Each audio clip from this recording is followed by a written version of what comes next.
TV조선 취재기자들이 전하는 뉴스의 중심, 보도본부 한나인, 저는 신효섭입니다. 오늘의 핫 키워드부터 알아보겠습니다. 첫 번째 키워드는 6대6 20개국입니다. 윤석열 대통령이 5박 7일 인도 순방을 마치고 오늘 새벽 귀국했습니다. 윤 대통령은 G20 정상회의와 아세안 정상회의를 통해 6개 대륙 20개국 정상급 인사들과 회담해 우리 외교의 지평을 넓혔다는 평가가 나옵니다. 두 번째 키워드는 마라케시의 비극입니다. 모로코 마라케시에서 발생한 강진으로 현재 2천여 명이 사망했고 부상자도 2천 명이 넘어 피해 규모가 더욱 커질 것으로 보입니다. 마라케시의 유네스코 세계문화유산인 옛 시가지 메디나도 지진 피해를 본 것으로 전해집니다. 자, 다음 키워드 8시간 헛수고입니다. 민주당 이재명 대표가 지난 주말 수원지검에서 8시간 동안 대북송금 의혹 사건 조사를 받았죠. 하지만 진술 내용이 빠졌다는 이유로 조서의 서명 날인을 거부해 사실상 조사가 무효가 됐습니다. 검찰은 이 대표에게 12일 날 다시 나오라고 했지만 민주당은 확답을 주지 않고 있습니다. 무릎 꿇은 2인자 무슨 얘기냐면요. 지난 9일 북한 정권 수립 기념 열병식에서 북한군 서열 2위인 박정철 원수가 김정은의 딸 주애 앞에 무릎을 꿇고 경례를 하는 모습이 포착됐습니다. 이런 이례적 장면 등을 반영해서 김주애 후계설이 다시 점화하고 있습니다. 다음은 어이없는 편지입니다. 분당 흉기난동범 최원종이 조선일보에 자필 편지를 보내 구치소 생활이 힘들고 괴롭다, 고문받는 기분이다 라며 심신미약 상태에서의 범행을 주장했습니다. 전문가들은 법원 판결을 유리하게 끌어내기 위한 자기 방어용이라고 분석을 했습니다. 10분 지연입니다. 전국 장애인 차별철폐연대가 장애인 예산 보장 등을 요구하며 오늘 아침부터 지하철 탑승 시위를 재개해 출근길 2호선 운행이 10여 분간 지연됐습니다. 오늘 시위는 당산역에서 시청역까지 역마다 내렸다 타는 방식으로 진행이 됐는데 전장현과 경찰 간의 실랑이가 벌어지기도 했습니다. 첫 번째 이슈로 가보겠습니다. 영상부터 확인하시죠.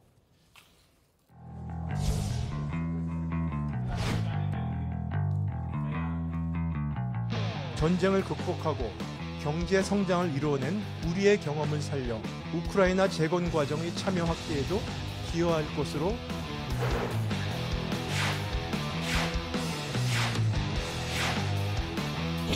대한민국은 국제사회에 더 많이 기여하고 인류 전체의 보존 과제를 풀어가는 데 더욱 적극적인 역할을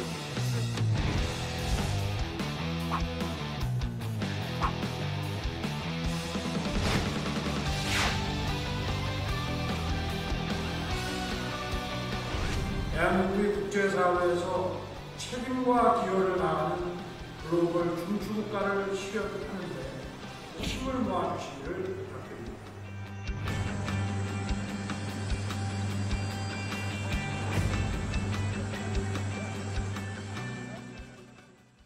윤석열 대통령이 5박 7일간의 인도네시아 그리고 인도 순방 일정을 마치고 오늘 새벽에 귀국했습니다. 네, 윤 대통령은 인도네시아에서 열린 이 아세안 정상회의와 인도에서 개최된 G20 정상회의에 참석을 하는 등 이 5박 7일의 순방 일정을 마치고 오늘 새벽 귀국을 했는데요.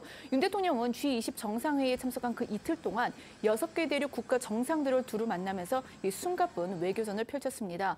여기에 앞서서 그 아세안 이 정상회의를 계기로 만난 정상들까지 포함을 하면은 이번 순방에서만 20개 국가의 정상급 지도자들을 다 만나게 된 거거든요. 이를 두고 이 미국, 중국, 아세안 등 이 인도태평양 주요국에서 이제는 남아메리카, 아프리카 권역까지 정상 외교 지평을 넓혔다 이런 평가가 나오고 있습니다. 한미 관계가 어느 때보다 돈독하다는 평이 나오는 상황에서 윤 대통령 이번 인도 G20 정상회의 기간에 조 바이든 미국 대통령과 3차례 환담을 가졌다고 합니다. 네, 윤 대통령은 현지 시각으로 지난 9일 인도 뉴델리에서 열린 G20 정상회의 갈라 만찬에 참석해서 각국의 정상들과 교류했는데요.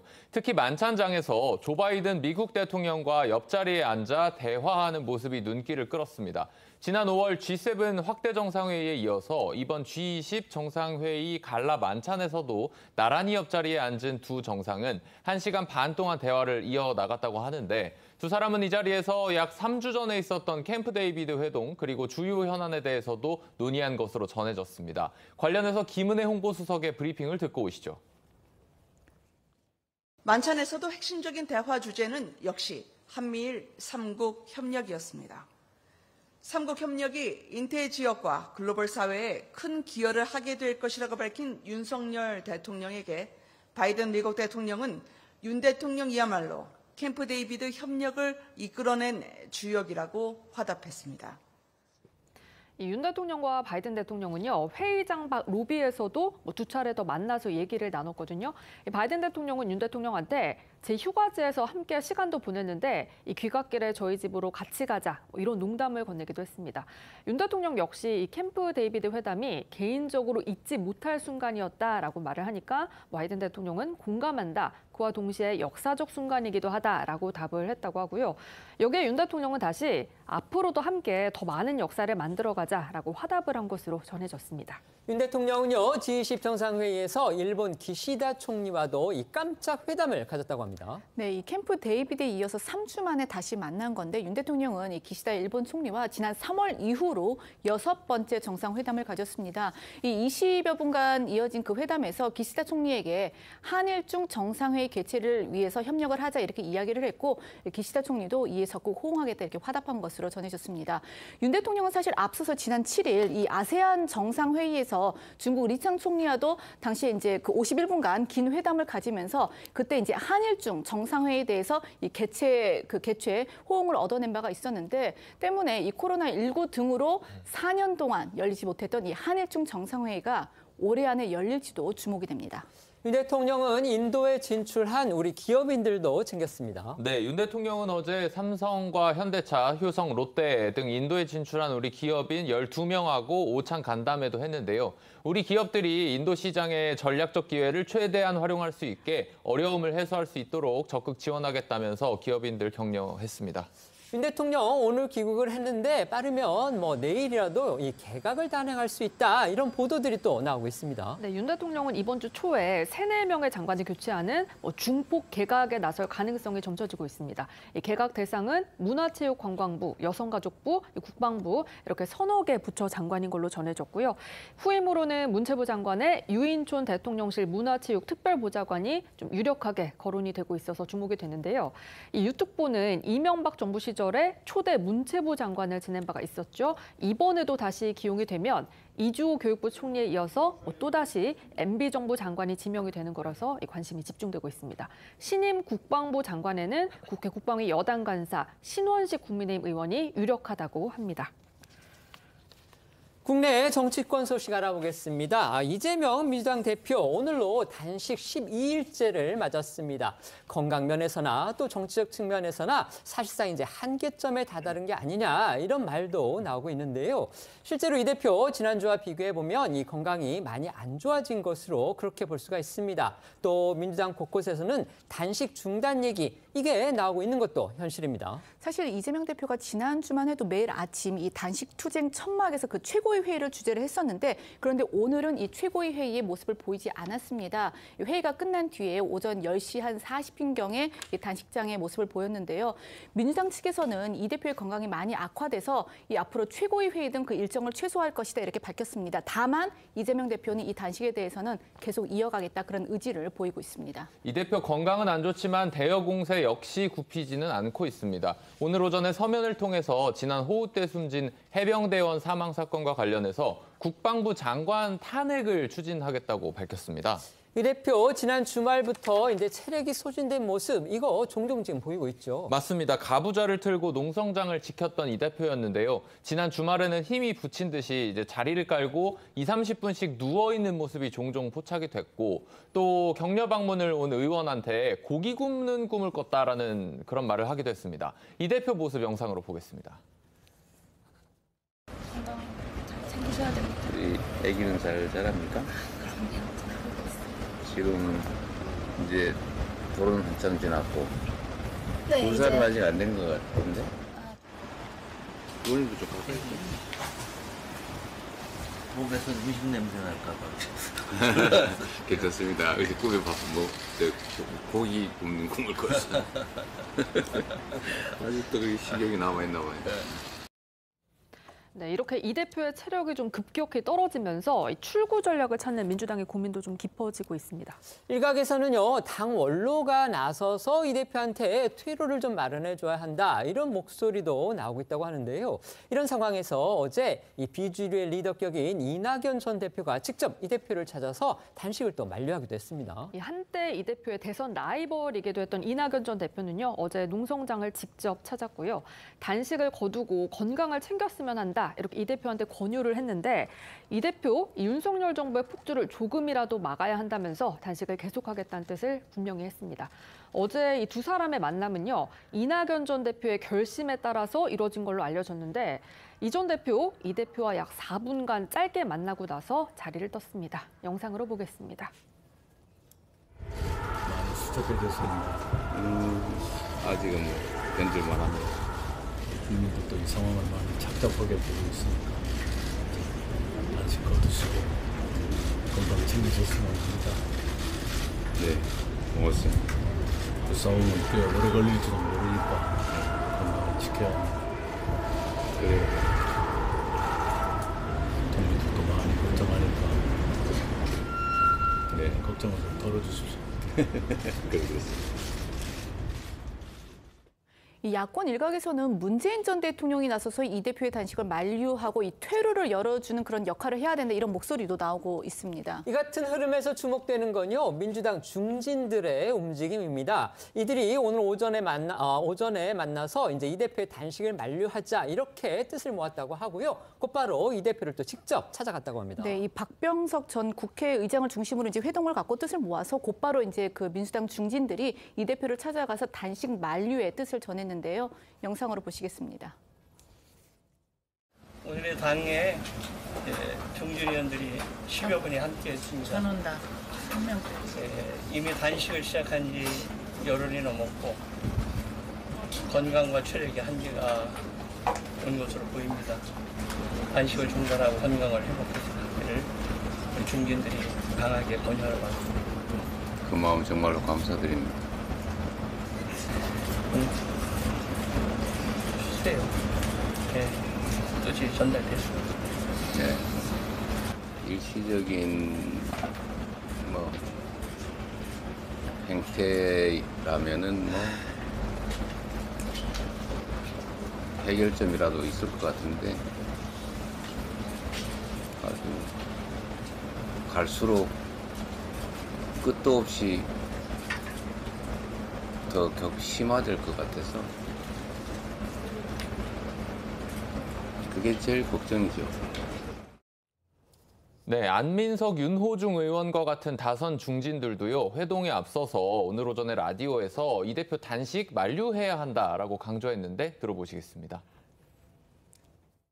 보통은 야당 대표가 단식을 하면은 여당이 찾아가서 좀 위로도 하고 만류도 하고, 그게 정치지 않습니까? 완전히 이제 정치가 실종된 상태에서 야당 대표의 단식도 조롱하고 당대표가 10일 넘게 지금 단식 중인 이 상황에서 중진들이 가만히 있는 것은 그 문제가 있죠. 사실 좀 늦은 감이 있지만은 저 개인적으로는 단식을 만류를 오늘 해야 된다고 생각합니다. 뭐 제 개인적인 생각은 이제 중단하셔야 되는 것 아닌가, 건강상의 문제 때문에. 대통령실에서 정무수석이라도 보내서 좀 뭐 위로하고 그만 해달라 뭐 이런 이야기를 한다든가, 여당 대표가 방문을 한다든가, 건강이 어떤지 걱정이라도 해야 되는데 오히려 뭐 그런 거는 뭐 전혀 생각이 없고 야당 자체의 존립을 인정하지 않는 뭐 그런 태도가 아닌가 싶습니다. 네, 들으신 대로 두 의원 모두 국민의힘이나 대통령실 모두 이 대표 단식에 대해서 위로하거나 만류하지 않고 있다, 상대하지 않고 있다라고 비판을 했고요. 고민정 최고위원도 어제 한 방송 인터뷰에서 이 정부 여당이 최소한의 예의도 보이지 않고 있고 또 도리의 선을 넘었다고 날을 세웠습니다. 여권에서도 뭐 통큰 정치해야 한다 이런 주문이 나오긴 했습니다. 국민의힘의 전신이죠. 이 새누리당 대표 시절에 국회에서 단식을 했었던 이정현 지방시대위원회 부위원장의 주장입니다. 맞습니다. 이정현 부위원장은요. 지난 2016년 새누리당 대표 때 당시 정세균 국회의장 사퇴를 요구하면서 단식했던 적이 있습니다.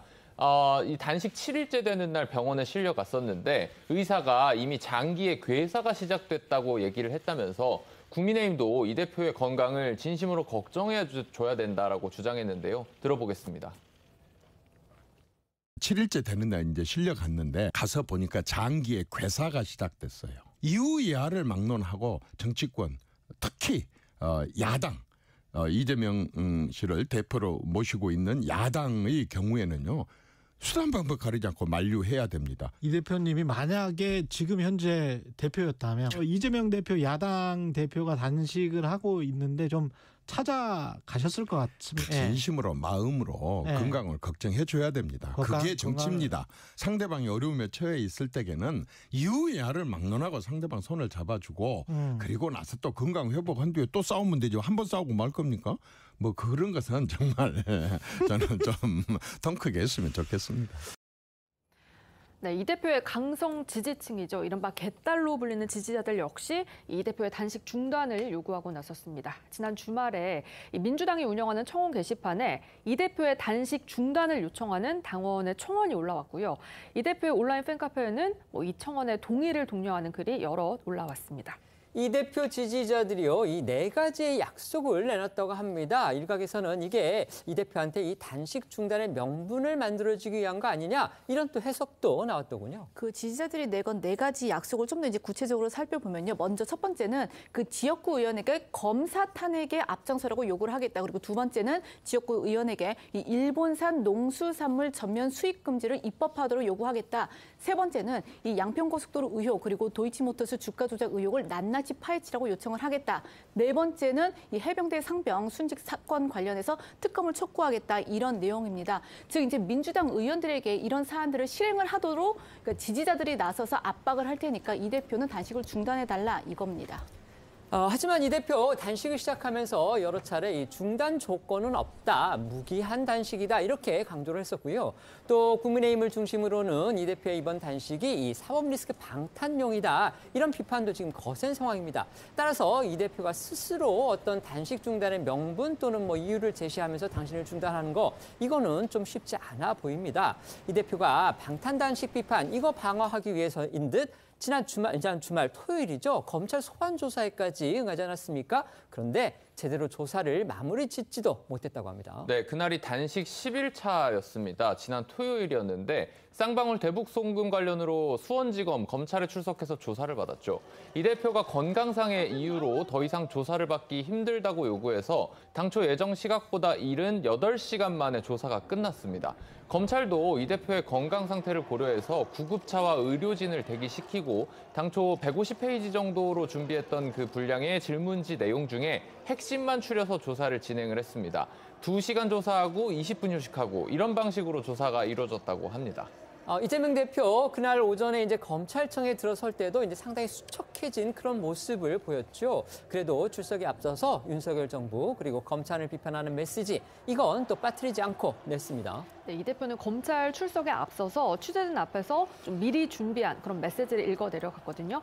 윤 대통령을 겨냥해서 화무 11홍이라면서 권력이 강하고 또 영원할 것 같지만 잠시일 뿐 심판을 받을 거다 이렇게 비판을 했습니다. 검찰청사 주변에는요. 이 대표가 도착하기 1시간 전부터 이 대표 지지자들이 몰렸고요. 지난 검찰 출석 때와는 다르게 이 대표의 건강을 우려한 듯 동행한 친명계 의원들도 상당수 눈에 띄었습니다. 지난 토요일 검찰에 출석하는 이 대표의 모습 영상으로 보겠습니다.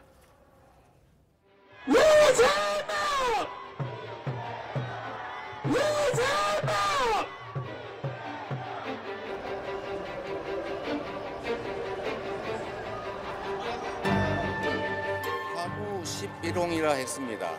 국민을 두려워하지 않는 정권은 반드시 심판받았다는 것이 역사이고 그리고 진리입니다. 정치 검찰을 악용해서 조작과 공작을 하더라도 잠시 숨기고 왜곡할 수는 있겠지만 진실을 영원히 가둘 수는 없습니다. 네, 이번 검찰 조사의 핵심 쟁점은 이거죠. 이 대표가 대북 송금 사실을 사전에 인지했는지 그 여부입니다. 이 대표 앞선 검찰 조사 때와는 달리요, 이 상당히 적극적으로 답변한 부분, 또 이런 부분도 있었다고 합니다. 그러니까 이 대표는 이번에도 그 조사에 앞서서 본인의 이제 혐의를 부인하는 그런 진술서를 내긴 했지만 일부 질문에는 A4 용지 뭐 두세 쪽에 달하는 이 장문의 답변을 한 것으로도 전해졌습니다. 이를 두고서도 좀 이렇게 해석이 엇갈리고 있는데 여러 해석이 좀 나오고 있는데 이 대표 입장에서는 혐의 입증이 어렵다고 보고 이 자신감을 내비쳤다고 볼 수도 있지만 검찰은 이 대표가 그만큼 이 사건의 중대성을 인식을 하고 적극적인 태도를 보였다 이렇게 판단한 것으로 알려졌습니다. 이 대표는 앞서 전해드린 대로 이 건강상의 이유, 그러니까 단식을 했으니까 당연히 건강이 좋지 않겠죠. 그 건강상 이유로 이제 조사 중단을 중간에 요청을 했다고 합니다. 그러고 나서 이제 그때까지 조사 내용으로 이루어진 그 조서를 열람을 했는데 이 역시 또 다 마치지 않고 중간에 중단을 했고요. 심지어 서명과 날인도 거부를 했습니다. 형사법상 이 피의자의 서명 날인이 없으면요, 재판에서 그 조서는 증거 능력이 없습니다. 그렇기 때문에 사실상 그 이번 조사는 무효가 됐다, 이런 평까지 나오는 겁니다. 일각에서는 이 대표가 변호사 아니겠습니까? 따라서 이 변호사로서 검찰의 영장 청구를 지연시키기 위해서 일부러 그런 전술을 쓴 거 아니냐, 지금 이런 추측까지 나오고 있습니다. 네, 이 대표는 조사가 중단된 후에 2시간 동안 진술 조서를 열람했습니다. 120쪽의 분량 조서 가운데 3분의 1 정도만 확인하고 자기 진술 가운데 빠진 게 있다며 조서의 서명 날인을 거부한 것으로 알려졌습니다. 이 대표 측 변호인의 목소리부터 들어보겠습니다. 한 3분의 1 정도밖에는 검토를 못하고 열람을 중단하고 그냥 나오는 길입니다. 진술 취지가 분명하게 조금 반영이 안 된 부분들이 많이 있어서 검토시다가 중단하고 지금 나오신 상태입니다. 그러면 조사 열람에 도장을 안 찍었다는 말씀이시라고요? 예, 그렇습니다. 그러면 오늘 조사 때 말한 이야기들은 결국엔 효력이 사라지는 거라고 봐도 무방한 걸지? 그건 한번 더 검토를 해봐야 할 것 같습니다. 예. 네, 이재명 대표 역시 검찰청을 나서면서 증거라고는 단 하나도 제시하지 못했다. 정치 검찰의 연민을 느낀다. 이렇게 비판을 했습니다. 검찰은 이 대표가 질문과 무관한 반복적이고 장황한 답변, 또 말꼬리 잡기 답변으로 일관을 하는 등 조사에 협조하지 않았다라고 반박 입장을 냈고요. 내일이죠. 이 12일에 추가 소환을 통해서 나머지 조사를 종결할 방침이라고 밝혔습니다. 하지만 이재명 대표는 내일 재소환 통보를 사실상 거부하고 다시 일정을 정하자는 입장인 것으로 알려졌습니다. 이 소환 조사 다음 날이었던 어제 단식 현장에서도 정성래 최고위원과 이 검찰 수사를 비판하는 대화를 나눴는데 이 대표 목소리도 이어서 들어보시죠. 예상했던 대로 증거라고는 단 하나도 제시받지 못했습니다. 상식적으로 있을 수 없는 이런 내용으로 범죄를 조작해 보겠다는 이 정치검찰의 연민을 느낍니다. 제가 무슨 힘이 있겠습니까? 무소불위 검찰이 오라면 오고 가라면 가고 할 수밖에 없는 패자 아니겠습니까? 오늘 조사를 다 못했다고 또 소환하겠다고 하니까 날짜를 협의해서 또 5번째든 6번째든 나갈 것입니다. 통화 기록이라도 하나 주고 전화했지라고 하면 모르겠는데 정말 아무것도 없고, 그러니까 증거도 없이 계속 이제 범죄자 이미지를 우리가 쓰려고 계속 부르는 거 아니에요. 정말 못됐어. 자, 변호사께서 나오셨기 때문에 우선 법률적인 거, 그다음에 수사 관행의 실무적인 문제를 먼저 좀 여쭤보려고 합니다. 국민의힘에서 그런 얘기를 했습니다. 저렇게 조사를 받으러 간 피의자가 중간에 조사를 중단을 요청을 하고 그래서 중단을 시키고 그다음에 조서를 받는데 그 조서에 설명 날인도 안 하고 자기의 의견이 제대로 반영하지 않았다면서, 그렇다면 그거를 갖다가 자기 말한 대로 그 조서를 고쳤으면 되지 그걸 아예 무시를 하고 그냥 나와버린다. 이게 과연 제1야당 대표가 아닌 일반인이라도 이렇게 할 수 있는 일이냐 이렇게 우선 비판을 했습니다. 법조 신문을 잘 아시니까 이 비판을 어떻게 보십니까? 글쎄요, 뭐 있을 수 없는 일은 아니죠. 통상 그 조서를 열람하는 과정에서 본인이 진술한 내용 내지는 취지가 다르게 기재돼 있는 경우에는 첨삭이라고 해서 줄을 긋고 내가 이렇게 진술했습니다라고 하면 다 수정을 합니다. 그리고 최종적으로 쭉 열람한 후에 본인이 진술한 취지대로 정확히 기재됐다. 했을 때 서명 날인하면 그게 이제 증거력을 갖게 되는 거죠. 근데 지금 뭐 나오는 얘기를 보면 이재명 대표가 어쨌든 단식 10일 차에 가서 진술을 했고 또 진술도 과거와는 달리 적극적 반박을 하셨던 것으로 보입니다. 근데 아무래도 전달하는 취지가 본인이 분명히 얘기한 부분과 검찰이 기재한 내용이 다르다 보니까 이걸 하나하나 수정을 했겠죠. 특히 이 사건 같은 경우에 이재명 대표 측에서도 나와서 얘기한 것처럼 직접 증거 제시가 없었다는 겁니다. 그러면 김성태 전 회장 또 이화영 전 부지사 등 진술이 주 증거인 것이고 더군다나 김성태 회장의 진술은 대부분 이화영 전 부지사로부터 들었다는 얘기이기 때문에 진술로 이루어진 게 대부분의 뭐 내용이라고 하면 진술의 취지나 내용이 굉장히 중요합니다. 그러면 본인이 얘기한 취지대로 기재가 안 돼 있으면 수정을 해주는 게 맞고 아닌데도 불구하고 검찰이 그걸 계속 거부한다고 하면 이 진술서는 본인이 임의대로 진술한 내용이 기재되지 않으니까 증거로 쓸 수 없다는 입장을 표한 것으로 보여지고요. 실무에서도 없는 일은 아니고요. 첨예한 어떤 사건에서는 있을 수 있는 일입니다. 그러니까 그렇게 이 진술서가 검찰이 아무런 제대로 된 증거나 이런 것도 제시를 하지 못했다면 만약에 저희가 피의자라면 그러면 내가 조사 다 하고 이렇게 해서 오히려 검찰의 수사가 아무것도 없다라는 걸 재판에서 오히려 깨는 그런 걸로 이용할 수도 있을 텐데 왜 굳이 그거를 서명 날인을 안 하고 나왔을까? 거기에는 어떤 다른 의도가 있는 거 아니냐? 지금 이런 비판들이 나오고 있지 않습니까? 글쎄요. 뭐 이미 이 사건에 대해서 뭐 전혀 예상치 못한 질문을 받았을 리는 없어 보이고요.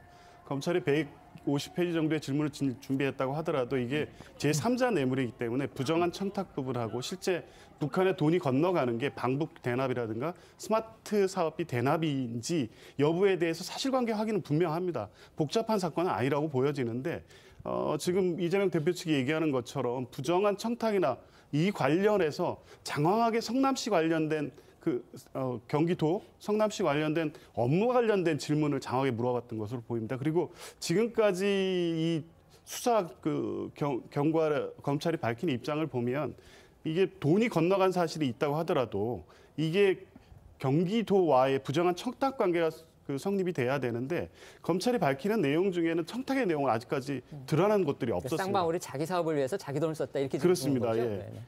그런 측면에서 보면 그 부분 진술이 검찰에서 아마 집중됐을 것으로 보이기 때문에 그 부분에 대해서는 정확하게 전달이 돼야 되는데 검찰이 요구하고 질문했던 내용과 실제 이재명 대표가 진술한 취지의 내용이 잘못 기재됐다고 하면 그것을 그대로 증거로 쓸 수 있다 이렇게 동의하기는 어렵다는 거죠. 이 대표는 어떤 의도에서 저렇게 진술 조서 거부했을까요? 저도 이제 기자 생활하다 보면 명예훼손 소송을 많이 당하거든요. 그래서 가서 조서를 작성해보고 합니다.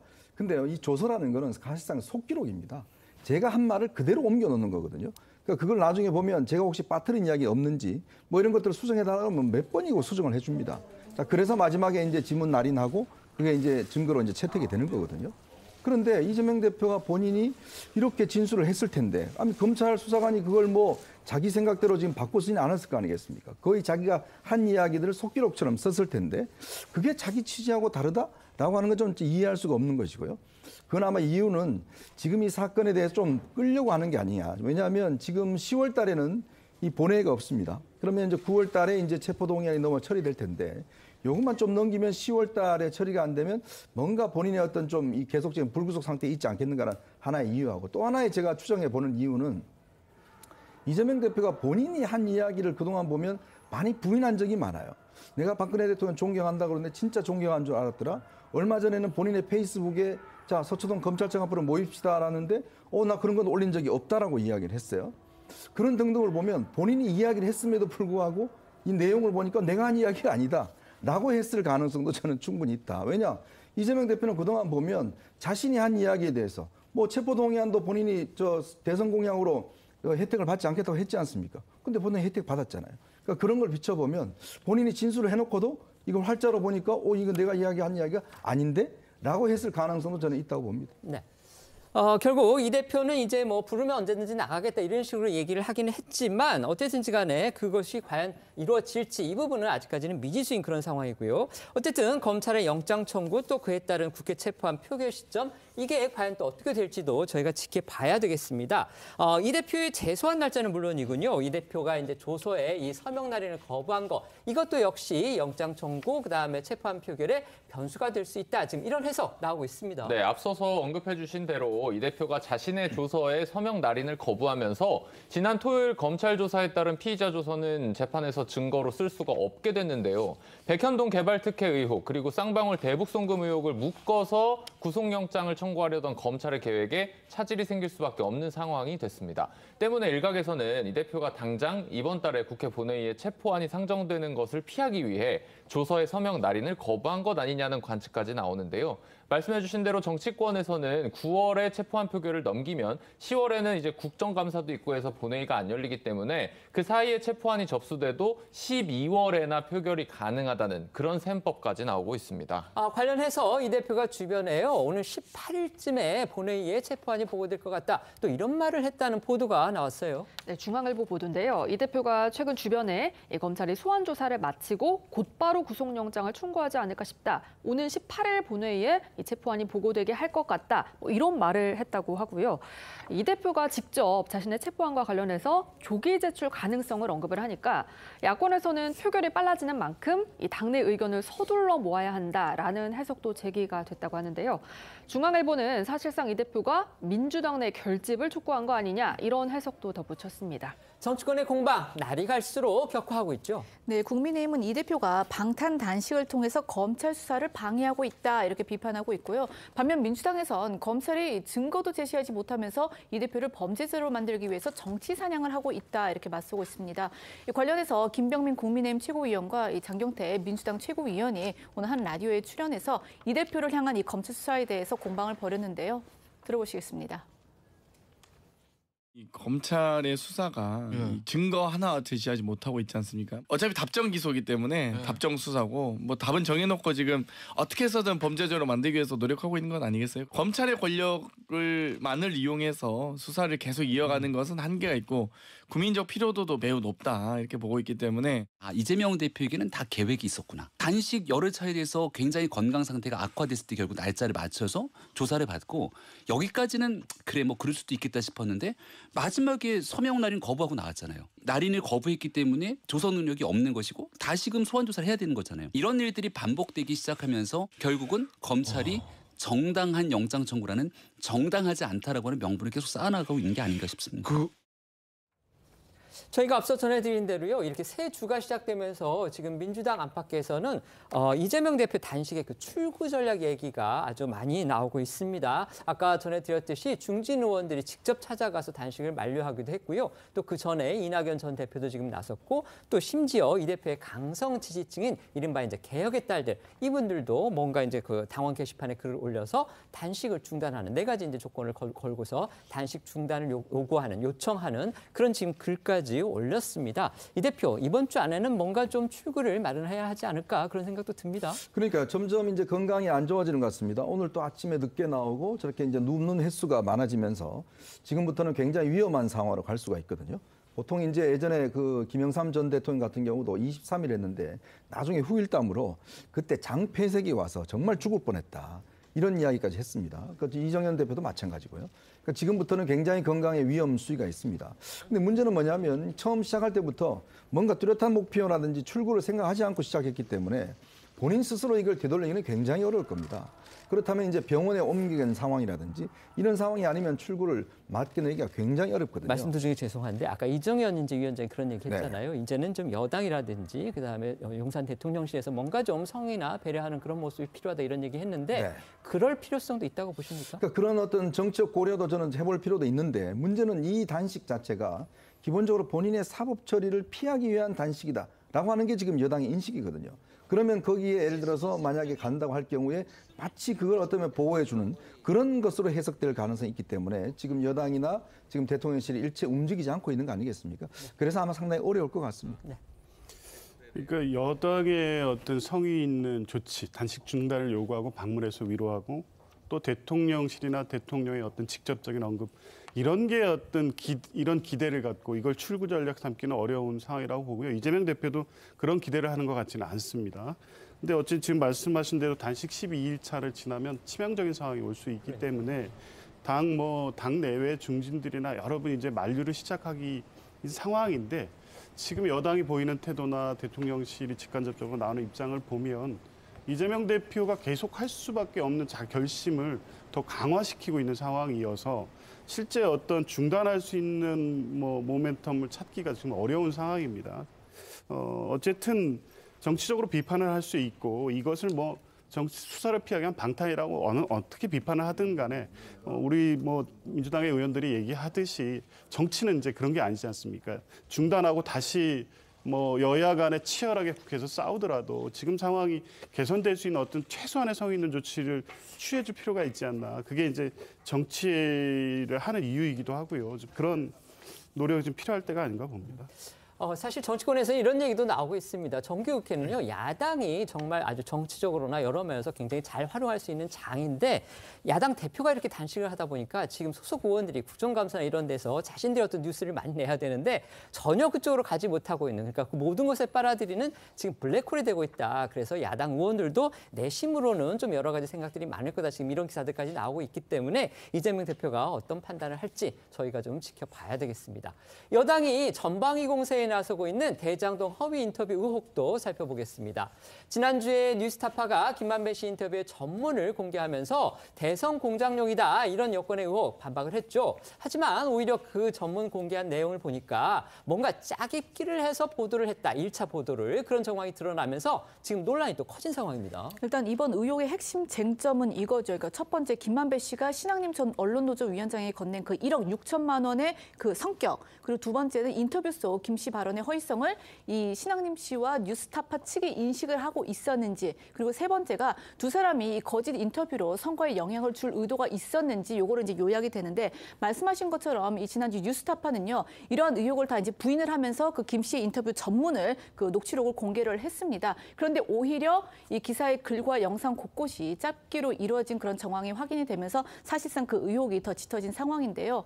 여기에 이 지난 주말에는 이 신앙님 전 위원장이 이 당시 짜깁기가 된 그 뉴스타파의 보도가 나간 뒤에 이거를 약간 좀 자랑스러워한 듯한 그런 뉘앙스의 SNS 대화를 나눈 사실까지 알려지면서 이 신정 위원장을 향한 의심의 눈초리가 더 커지고 있는 상황입니다. 신앙님 전 위원장 당시에 누구하고 또 어떤 대화를 나눴는지 소개해 주시죠. 네, 전 광주 KBS 보도국장과의 SNS 대화 내용인데 소개해드리도록 하겠습니다. 시기는 작년 3월 7일 뉴스타파가 김 씨 인터뷰를 보도한 지 하루 뒤입니다. 전 광주 KBS 보도국장이 신 전 위원장 SNS에 신 선배 대단하십니다. 그걸 품고 어찌 6개월을 버티셨습니까? 선거 이틀 전에 빵! 큰일 하셨습니다. 라는 글을 남겼는데요. 사실상 선거에 영향을 끼칠 시점까지 기다린 인내에 대해서 보이는 일종의 찬사로 보이는데, 그러자 신 전 위원장은 3일 전입니다. 크크크. 라고 답했습니다. 대선 직전에 자신이 한 건 했다는 식으로 우쭐해하는 듯한 인상을 받기에 충분해 보입니다. 신 전 위원장을 향해 의혹을 품고 있는 측으로서는요, 결국 이제 이런 글을 본다면 보도 시점을 의도적으로 대선 3일 전으로 맞춘 거 아니냐, 이런 의심 더욱 짙게 하는 정황입니다. 네, 하지만 신 전 위원장은 자신은 뉴스타파의 대화 녹음 파일만 제공했을 뿐 보도에 관여하거나 시점 등을 논의한 적은 없다고 주장하고 있는데 목소리 들어보겠습니다. 뉴스타파의 콘텐츠나 보도나 이런 종합적인 올라가는 내용에 대해서 영향력을 미치거나 편집진의 결정에 참여하거나 그런 적이 전혀 없어요. 특히 민주당 측 인사로부터 좀 부탁을 받거나 이런 부분 전혀 없나요? 여러분들이 상상을 해서 지금 하는 질문이라고 생각을 해요. 여러 가지 가능성에 대한 질문을 드리는 거니까요. 가능성이요? 제로. 신 전 위원장이 저렇게 SNS를 통해서 이제 대화, 물론 이제 댓글 대화기는 합니다만 어쨌든 대화를 나눈 상대가 전 광주 KBS의 보도국장, 당시로서는 이제 현직 언론인이었을 것 같은데 저렇게 글을 썼다. 이 점도 사실 눈길을 끕니다. 지난주 금요일이었습니다. 또 공교롭게도 KBS가요. 지난 대선 당시 김만배 인터뷰 관련 보도에 대해서 입장을 밝혔습니다. 앞서 이 JTBC와 MBC가 좀 입장을 밝혔지 않습니까? KBS 역시 시청자에게 혼선을 드렸다라는 점을 인정을 했습니다.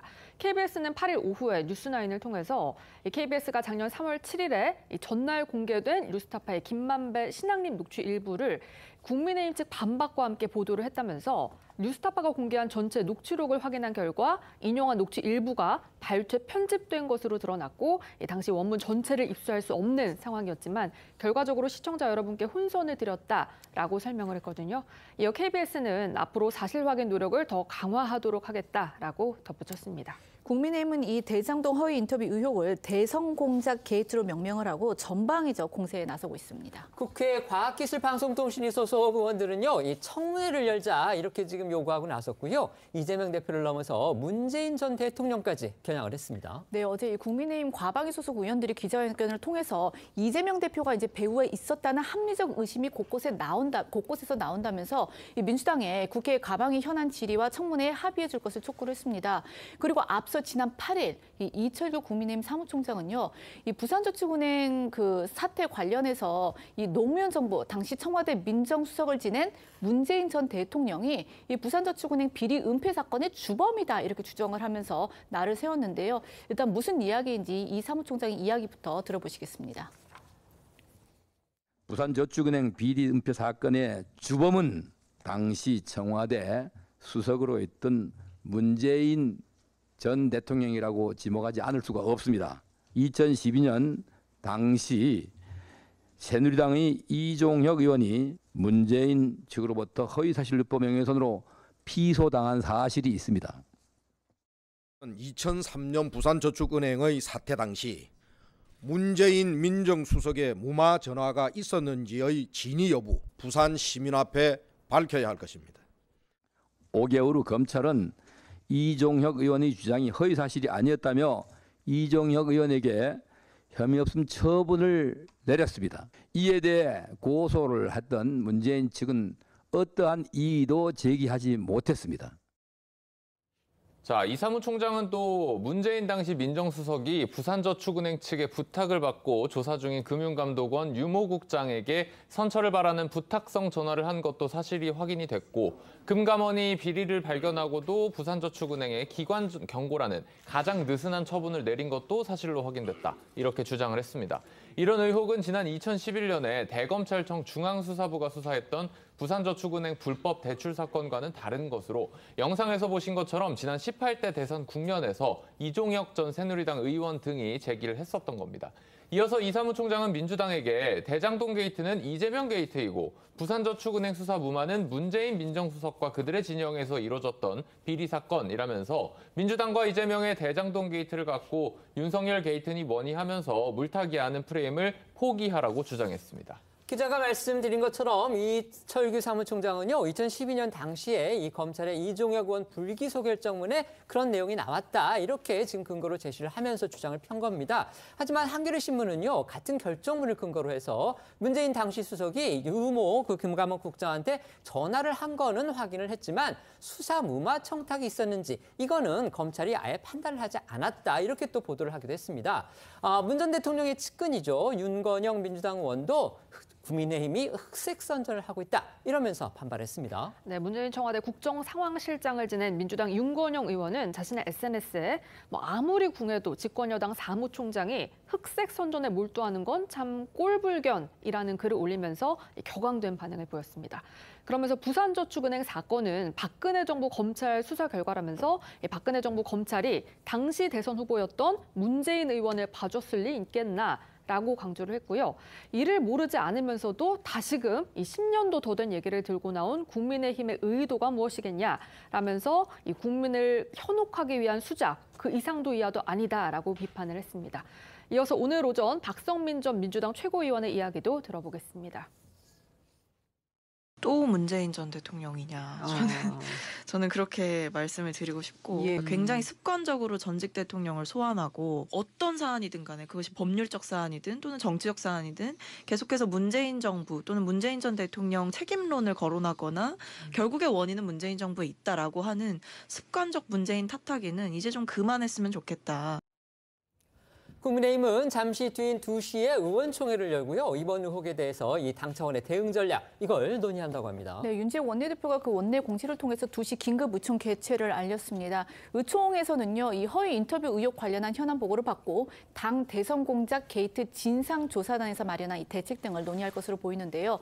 국민의힘은 이번 의혹을 지난 대선에서 민주당 이재명 대표를 당선시키기 위한 대선 공작으로 규정을 하고 이 친민주당 세력과 일부 언론이 공모한 중대 국기문란 범죄라고 비판을 하면서 공세 수위를 높이고 있습니다. 이 오늘 오전 국민의힘 회의에서는요, 이번 의혹을 치밀하게 계획된 1급 살인죄에 비유한 그런 발언도 나왔는데 김기현 대표와 박대출 정책위의장 목소리 들어보시겠습니다.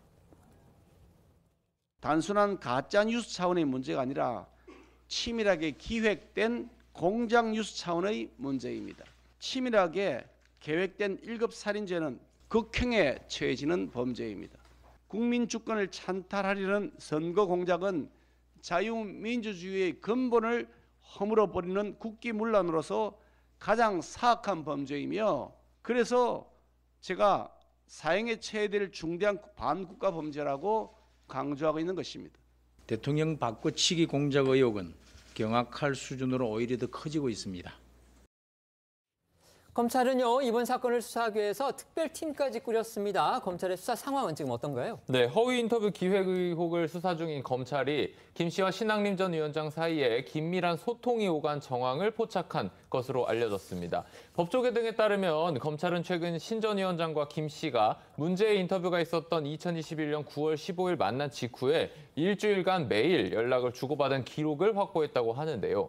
검찰은 두 사람의 만남 전후에 통화와 문자 메시지 내역 등을 분석하면서 만남 5일 만에 이 책값 명목으로 김 씨가 신 전 위원장에게 건넨 이 1억 6,500만 원이 허위 인터뷰 보도 대가였는지를 살펴보는 중인 것으로 전해졌습니다. 검찰은 또 김 씨 인터뷰가 대선 직전에 짜깁기 된 내용으로 보도가 되고 적극적으로 추종 보도가 이어진 그런 배경도 조사하고 있습니다.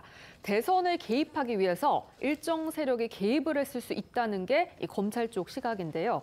여기에 수사팀은 최근 2021년 여름에 신 전 위원장이 화천대유 사무실을 두세 차례 방문을 했다라는 이 화천대유 관계자 진술도 확보를 했다고 하고요.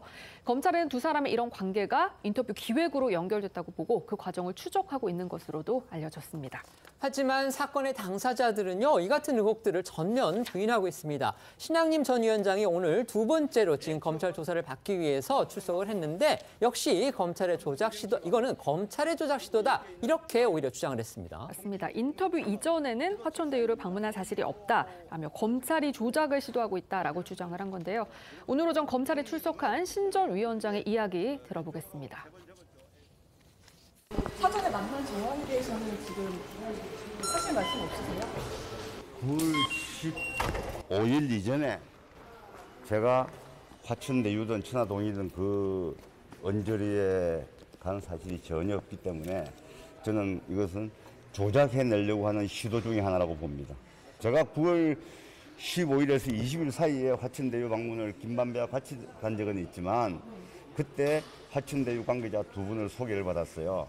그 중에 한 분을 다음에 제가 또 한 번 더 만나요. 김만배 씨가 감옥에 있을 때 건강 상태를 한번 물어보고 짧은 메시지를 한번 전달할 수 있는 채널이 있을까 해서 그래서 간 거죠. 김만배 씨한테 제가 녹음을 했으니까 몰래 좀 허락받지 않고 녹음해서 미안하잖아요. 신학림 전 위원장이 나흘 만에 지금 검찰에 다시 소환돼서 조사를 받고 있습니다. 신학림 전 위원장, 지금 방금 보신 대로 기자들이 여러 질문을 하니까 검찰이 자신과 관련된 부분들을 갖다가 지금 조작하려고 시도하고 있다. 그러면서 지금 자신을 향해서 제기되고 있는 그런 의혹들을 거듭 부인했습니다. 자, 신학림 전 위원장의 저런 변소 어떻게 보십니까?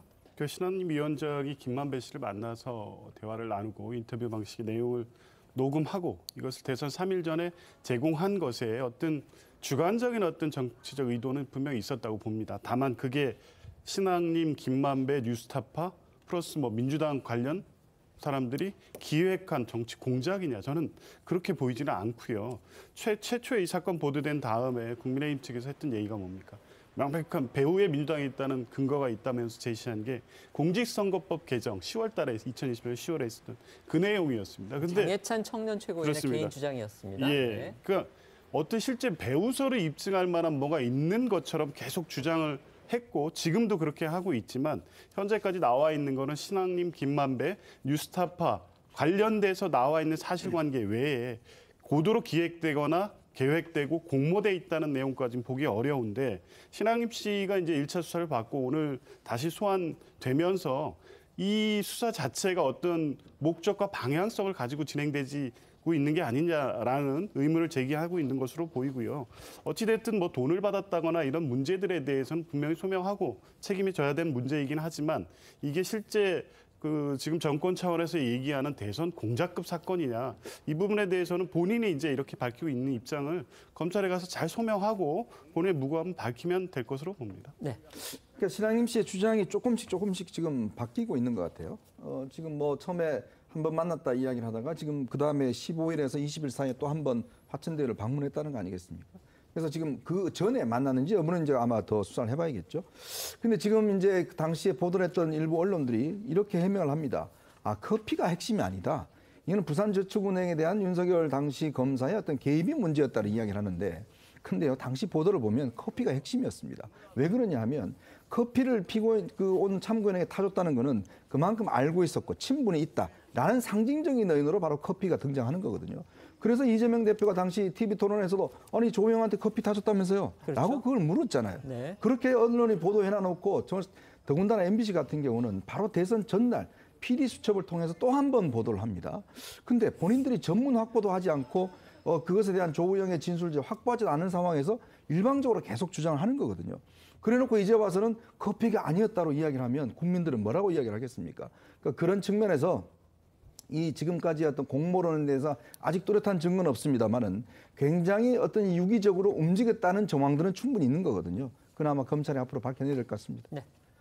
이제 북한 얘기 해보겠습니다. 북한과 러시아의 정상회담 무대가 될 것으로 관측이 됐던 러시아의 동방경제포럼. 이게 어제 개막이 됐습니다. 푸틴 러시아 대통령의 참석은 확인이 됐는데요. 김정은 북한 국무위원장의 방러, 이건 여전히 안개 속이라고 합니다. 네, 말씀하신 것처럼 이 북러 정상회담의 무대로 유력한 동방경제포럼이 어제 이 러시아 보스토크에서 개막을 했는데 일단 러시아 푸틴 대통령은 포럼 사흘째인 내일 전체 회의에 참석을 한다고 이 대통령 측이 공식 발표를 했기 때문에 이 북러 정상회담이 이뤄진다면은 내일이 될 가능성이 유력하게 거론이 되고 있습니다.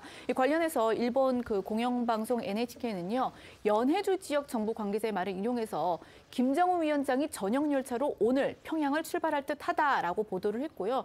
일본 민영방송 뉴스 이 네트워크 JNN도 북한 시찰단으로 추정되는 무리가 북한과 러시아 접경지인 이 연해주 하산역을 방문을 했다 이렇게 보도를 하기도 했습니다. 네, 김정은 전용 열차가 들르게 될 하산역과 종착지인 블라디보스토크 역에서는 청소, 페인트 칠, 순찰 작업 등이 이뤄진 것으로 알려졌는데요. 하지만 모두 아직까지는 추측일 뿐 아직 북러 양측의 공식 발표는 없는 상황입니다. 러시아 인테르팍스 통신이 발표한 동방경제포럼의 현지 공식 일정에도 김정은 푸틴 회담은 포함되지 않은 것으로도 밝혀졌습니다.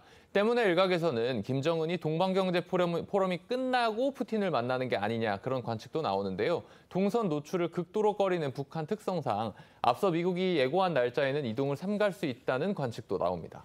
김정은 푸틴 회담이 성사가 된다면 4년 4개월 만입니다. 저희가 지난주에도 전해드렸듯이 이 우크라이나 전쟁에 필요한 무기 거래, 이 부분이 논의될 가능성, 이게 지금 크기 때문에 벌써부터 국제사회, 특히 미국 정부가 주시하고 있습니다. 네, 우크라이나 전쟁이 좀 장기화하면서 러시아는 최근 무기 부족 사태를 겪고 있거든요. 때문에 러시아는 북한으로부터 탄약, 로켓 이런 무기를 공급받길 기대하는 그런 상황이고요.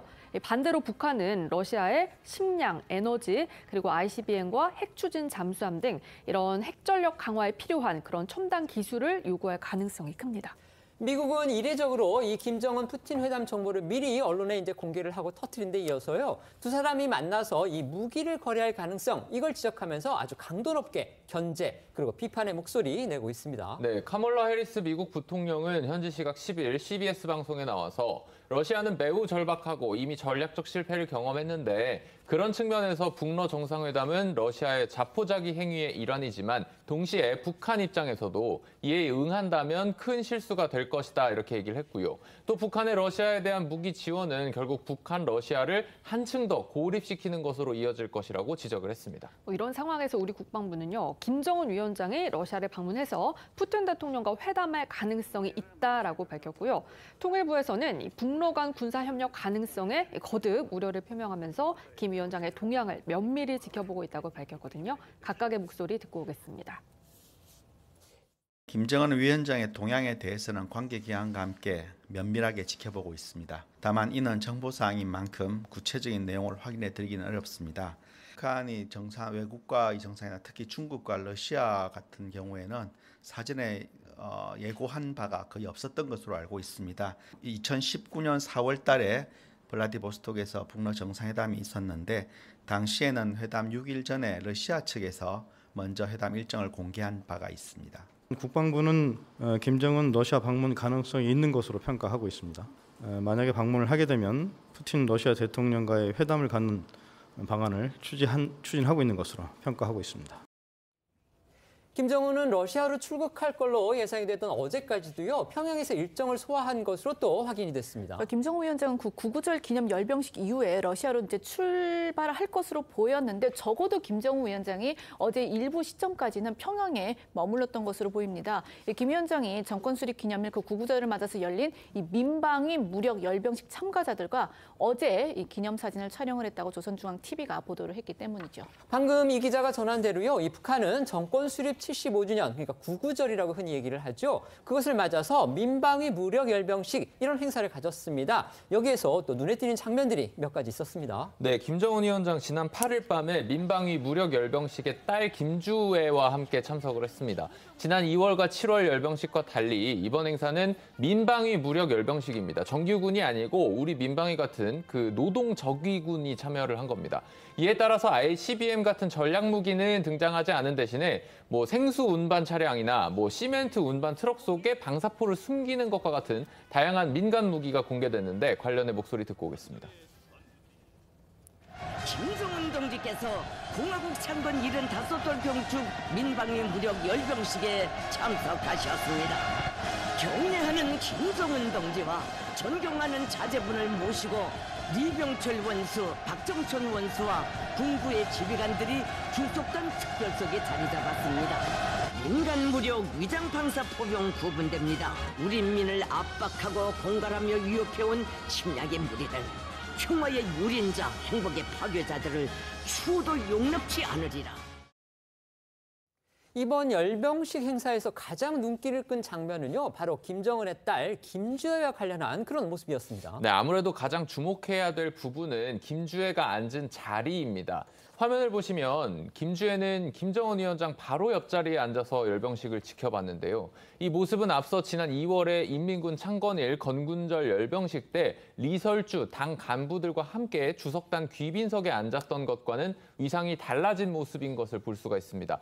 뿐만 아니라 북한군 최고 계급인 별 5개, 원수급, 그러니까 군부의 2인자라고 할 수 있는데 박정천 군정 지도부장이 김주애 옆에서 무릎을 꿇고 경례를 하는 장면까지 포착이 됐습니다. 북한 고위층이 김정은 위원장한테 이제 무릎을 꿇는 장면은 여러 차례 저희가 볼 수가 있었습니다. 하지만 김정은의 딸인 김주애한테 저렇게 무릎을 꿇는 장면, 그것도 사실상 북한군 서열, 그러니까 김정은 빼고는 서열 1위인 원수가 이런 행동을 보이는 게 공개된 거 처음입니다. 네, 또 이날 이 퍼스트레이디 리설주는 불참을 했거든요. 이게 백두혈통 김주애 전면 등장을 더 부각시켰다, 이런 분석이 일각에서 나오고 있고요.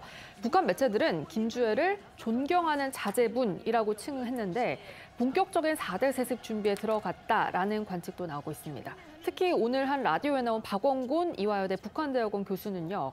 김주애의 박수 치는 모습에 주목을 했다고 하는데요. 어떤 이유에서인지 직접 설명 듣고 오겠습니다.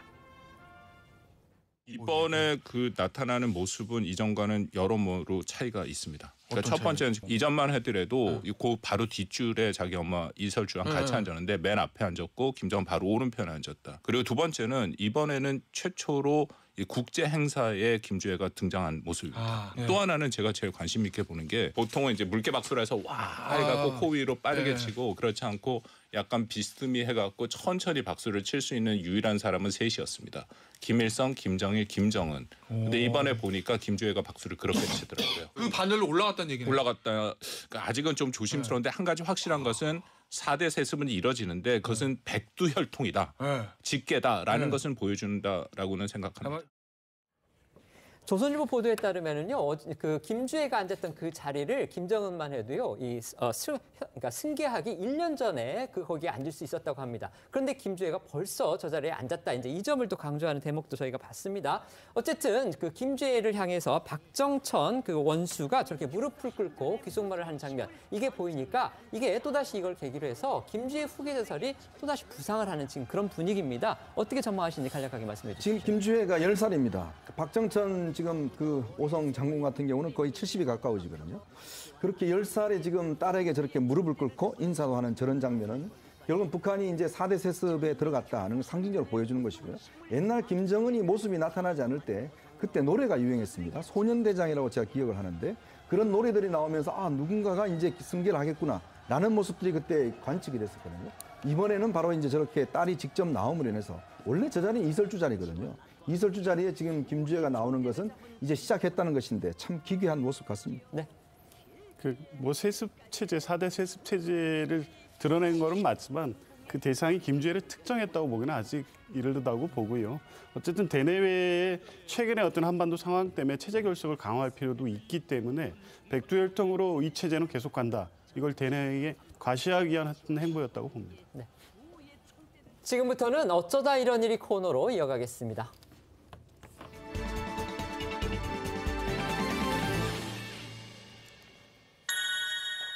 첫 번째는 마라케시의 비극입니다. 북아프리카의 모로코, 이 마라케시를 강타한 강진으로 해서 희생자가 벌써 2,000명을 넘어섰습니다. 네, 이 모로코 현지 시각으로 지난 8일 발생한 규모 6.8의 지진은요, 지난 120여 년간 모로코 마라케시 부근에서 발생한 지진 중에 가장 강력했습니다. 이 모로코 정부에 따르면요, 현지 시각으로 10일 오후 4시 기준으로 해서 2,100여 명이 지진으로 인해 숨졌고 또 2,400여 명이 다친 것으로 파악이 됐는데 유엔은 이 지진으로 30만 명이 피해를 입은 것으로 추산을 하고 있습니다. 이렇게 인명피해 규모가 커진 이유는요. 밤 11시쯤에 지진이 발생해서 빠른 대피가 어려웠던 데다가 또 주민 대다수가 이 내진 설계가 없는 취약한 그런 전통 가옥에 살고 있었기 때문인데요.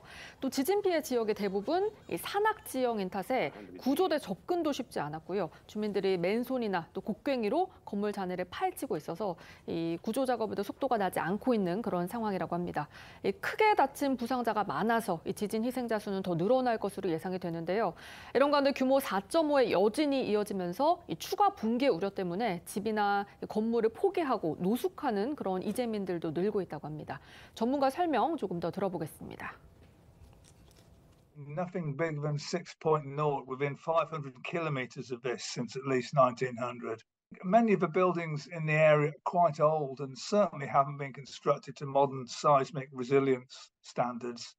So most casualty that we experience are in the mountain area, and as you know, the mountain area is not very accessible. 우리 교민의 피해는 지금 어떤가요? 일단 한국 교민이 많이 사는 곳은 그 모로코 최대 도시인 카사블랑카인데 이번에 이제 지진이 난 마라케시에는 한 우리 교민이 한 10여 명 채 되지 않은 것으로 알려져 있는데 일단 다행히도 모두 무사한 것으로 알려졌습니다.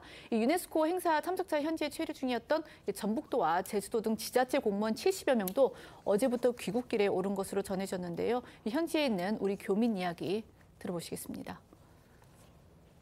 저도 이제 자고 있었던 상황이었는데요. 바닥이 흔들리고 진동이 심하게 들리고 밖에서 접시가 깨지는 소리가 들리고 이웃들의 그 아이들이 비명 소리가 들려서 저도 잠결에 일어나서 밖을 보니 건물이 상당히 많이 흔들리는 걸 느낄 수 있었고 이러다가 좀 건물이 무너질 수 있겠구나라는 어떤 체감도 느낄 수 있었습니다. 지진이 일어날 당시에 바로 움직이지 못했지만 핸드폰을 들었을 때 그 대사관 그 영사님께서 계속해서 연락이 오셔서 이제 아이들을 끼우고 신속하게 일단 밖으로 대피하여서 1차적으로 좀 피신을 하였고 이후에 좀 지진이 멈추고 한 시간이 어느 정도 지난 다음에 실내와 실외를 오가면서 그 시간을 좀 보냈습니다.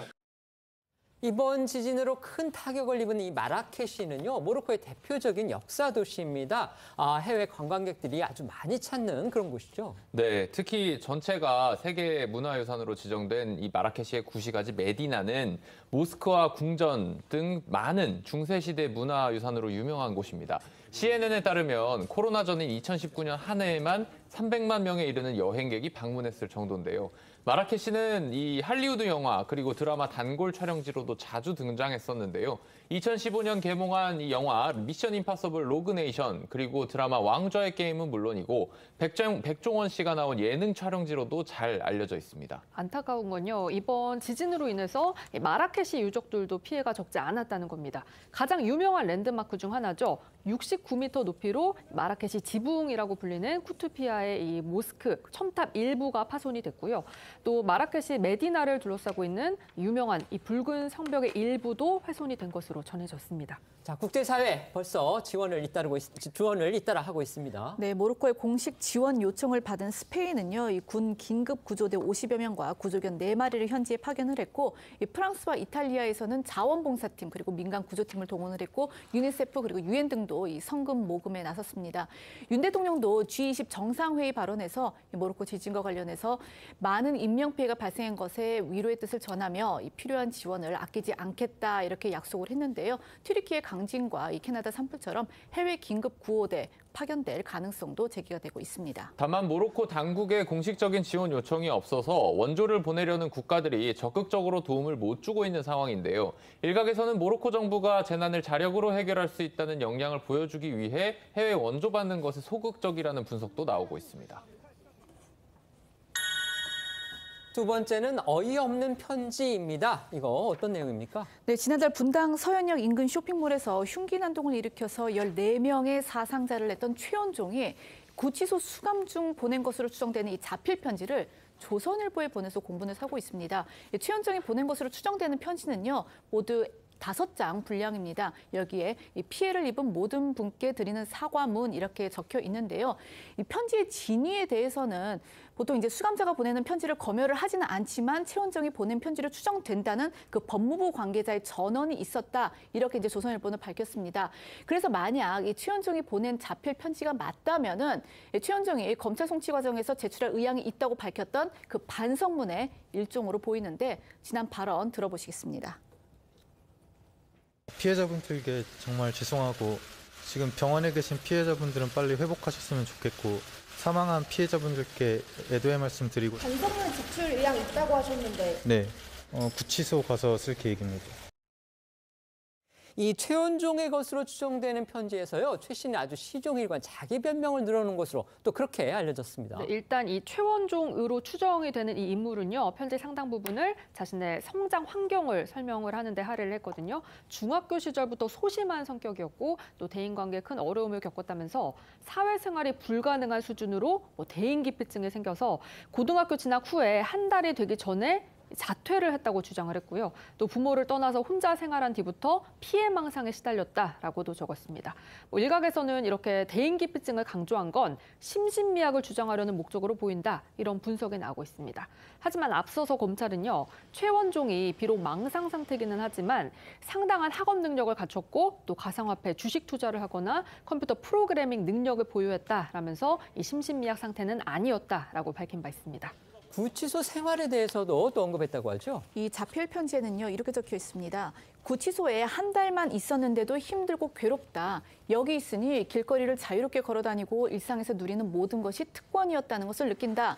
또 이런 생활을 앞으로 몇십 년 더 해야 할 것을 생각하면 정신이 무너지는 것 같고 고문을 받는 기분이다. 이런 내용이 담겨 있었는데 전문가들은 이 최원종의 편지가 반성보다는 감형을 노린, 그러니까 이제 자기 방어에 불과한 내용임을 드러낸 대목이다. 이렇게 지적을 했습니다.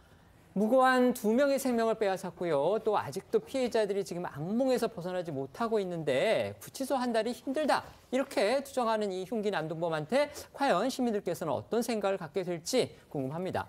그런데 최원종이요, 이 자신의 반성문을 읽고서 범죄를 저지르지 않았으면 좋겠다. 이런 말도 했다고 합니다. 네, 그러면서 자신의 남은 인생 동안 사회에 끼친 악영향을 수습하고 좋은 영향을 전파하고 싶다는 바람까지 적었는데요. 이에 대해서 범죄심리 전문가는 일종의 영웅심리가 담겨 있는 것으로 보인다고 지적을 했습니다. 배상훈 프로파일러의 의견을 좀 더 들어보시죠. 자기 변명으로 쭉 일관돼 있고 핵심적인 건 진짜 자기 얘기는 안 하고요. 알맹이가 거의 없어요. 제가 관종이라고 표현은 그거죠. 관심을 받고 싶은 것, 그리고 관심에서 벗어나는 것에 대한 두려움. 지가 이렇게 함으로써 어떻게 평가받는 것도 알아요.